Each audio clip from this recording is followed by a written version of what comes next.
ঢাকায় আবারও ভূমিকম্প অনুভূত হয়েছে। শনিবার সন্ধ্যা ৬টা ৬ মিনিটে এই ভূমিকম্প অনুভূত হয়।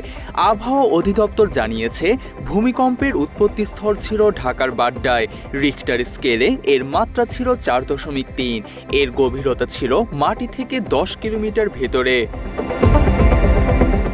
এদিন সকালেও ঢাকার আশুলিয়ার বাইপাইরে ভূমিকম্প রেকর্ড করা হয়েছে।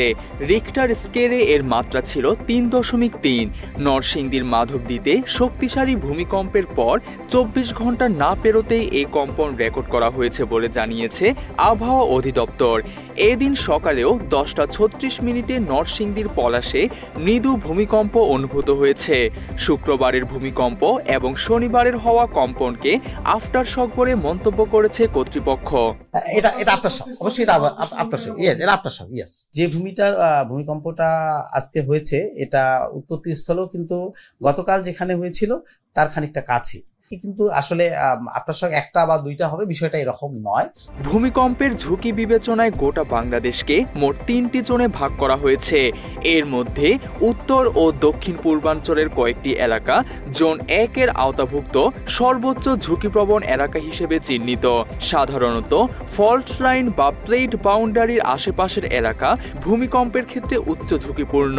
বিশেষ করে সিলেট ও ময়মনসিংহ বিভাগের ৯টি জেলা, ঢাকা বিভাগের টাঙ্গাইল, গাজীপুর, নরসিংদীর কিছু অংশ, পুরো কিশোরগঞ্জ জেলা, কুমিল্লা বিভাগের ব্রাহ্মণবাড়িয়া এবং পার্বত্য জেলা খাগড়াছড়ি ও রাঙামাটির বেশ কিছু এলাকা উচ্চ ঝুঁকিপ্রবণ। তবে জোন ৩-এর এলাকা হিসেবে খুলনা, যশোর, বরিশাল এবং পটুয়াখালী এলাকায় ভূমিকম্পের ঝুঁকি সর্বনিম্ন।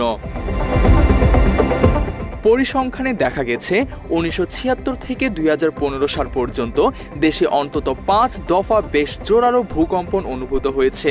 এর প্রায় সবগুলোর উৎপত্তিস্থল ছিল সিলেট, মৌলভীবাজার, রাঙামাটি, বান্দরবান এবং কক্সবাজার এলাকা। ফলে ভবিষ্যতে এসব এলাকায় আরও বড় ধরনের কম্পনের আশঙ্কা রয়েছে। মাত্র ৩০% টাকায় জমির মালিক হয়ে নতুন বাংলাদেশের গড়ে তোলার স্বপ্ন দেখা বাংলা বসতি। বাংলাদেশের চারপাশের ভূমিকম্পের 5টি উৎপত্তিস্থল চিহ্নিত করা আছে। এর একটিকে বলা হয় প্লেট বাউন্ডারি ১, যেটি মিয়ানমার থেকে নোয়াখালী পর্যন্ত। এছাড়া প্লেট বাউন্ডারি ২ নোয়াখালী থেকে সিলেট এবং প্লেট বাউন্ডারি ৩ সিলেট থেকে ভারতের দিকে চলে গেছে। অন্যদিকে ময়মনসিংহের হালুয়াঘাট এলাকায় ডাউকি ফল্ট এবং মধুপুর ফল্ট রয়েছে। এর মধ্যে ২ নম্বর প্লেট বাউন্ডারি সবচেয়ে ঝুঁকিপূর্ণ। এই প্লেট বাউন্ডারি 2-তে আসলে ভূমিকম্প 7 মাত্রার হওয়ার সম্ভাবনা আছে। এই আর্থকুয়েকটা আমি মনে করছি একটা স্ট্যান্ডঅ্যালোন আর্থকুয়েক। বাংলাদেশের ভূকম্পীয় অবস্থান অত্যন্ত ঝুঁকিপূর্ণ। বিশেষ করে ঢাকা মহানগরীর জনঘনত্ব, আবহাওয়াগত চাপ এবং নিয়ন্ত্রণহীন নগরায়ন পরিস্থিতিকে আরও জটিল করে তুলেছে। ঢাকার প্রায় ২ কোটি মানুষের বড় অংশ থাকে দুর্বল, অপরিকল্পিত, সেমি পাকা বা অনানুষ্ঠানিক আবাসনে, যা ভূমিকম্পে সবচেয়ে বেশি ঝুঁকিপূর্ণ। Bangladesh national building code BNBC, যা ভূমিকম্প সহনশীল ডিজাইন নির্দেশ করে। তবে অনেক ভবন এই কোড মেনে নির্মিত হচ্ছে না বা কোড প্রয়োগে দুর্বলতা রয়েছে। IPD বা institute for planning and development সতর্ক করে বলছে, ভবন মালিক, ডেভেলপার এবং স্থানীয় প্রশাসন কোড উপেক্ষা করে ভবন তৈরি করছে, বিশেষত উচ্চ চাপযুক্ত ও সংকীর্ণ এলাকায়। ফলে ঢাকায় অন্তত ৬ লাখ বহুতল ভবন উচ্চ ঝুঁকিতে রয়েছে।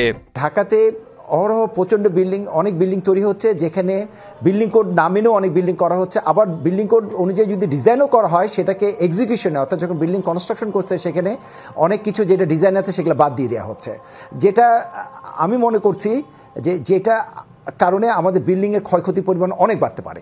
এই পরিস্থিতিতে সরকারকে দ্রুত কার্যকর পদক্ষেপ নেওয়ার আহ্বান জানিয়েছে সাধারণ মানুষ। Desk report, Bangla addition.